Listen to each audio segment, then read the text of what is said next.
Payyanur police station പരിധിയിലെ കേളോത്ത് ഈ മാസം 6-ാം തീയതി ഉച്ചയ്ക്ക് 12 മണിയോടുകൂടി വീടിന് മുന്നിലെ റോഡരികിൽ നിൽക്കുകയായിരുന്ന വയോധികയായ കാർത്തിയായനി എന്ന സ്ത്രീയുടെ സ്വർണ്ണമാല പൊട്ടിച്ച് കടന്നുകളഞ്ഞ കാസർഗോഡ് ചെന്നടുക്കം സ്വദേശിയായ ഇബ്രാഹിം ഖലീലിനെ പയ്യന്നൂർ സബ് ഇൻസ്പെക്ടർ യദുകൃഷ്ണന്റെ നേതൃത്വത്തിലുള്ള പ്രത്യേക അന്വേഷണ സംഘം ബദിയടുക്കയിൽ വെച്ച് അറസ്റ്റ് ചെയ്തു.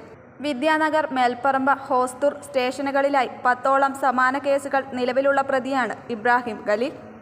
നിരവധി CCTVകളും ഫോൺ കോളുകളും പരിശോധിച്ചതിന് ശേഷമാണ് 12 ദിവസത്തിനുള്ളിൽ പ്രതിയെ പിടികൂടാനായത്.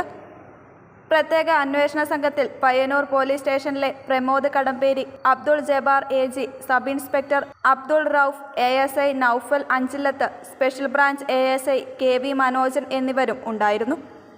നിങ്ങൾ അറിഞ്ഞോ, ആഴ്ചയിൽ 500 രൂപ വീതം ഫീസ് അടച്ചുകൊണ്ട് നേഴ്സാകാം. 100% ജോലി ഉറപ്പോടുകൂടി. 4 നൂറ്റാണ്ടിന്റെ വിജയത്തിളക്കവുമായി saint Mary's nursing college Cherupuzha. പഠനത്തോടൊപ്പം തന്നെ ജോലി നൽകുക എന്നത് ഞങ്ങളുടെ മാത്രം പ്രത്യേകതയാണ്. പ്രവേശന സമയത്തെ അഡ്മിഷൻ ഫീസ് മാത്രം.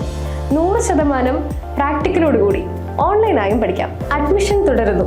2 വർഷത്തെ നഴ്സിംഗ് ആൻഡ് ലാബ് ടെക്നീഷ്യൻ കോഴ്സുകളും 1 വർഷത്തെ പ്രീ പ്രൈമറി ടീച്ചേഴ്സ് ട്രെയിനിങ് കോഴ്സുകളും ഇവിടെ ലഭ്യമാണ്.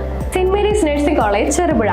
Phone number 9446007032, 9947771550, 8606897970.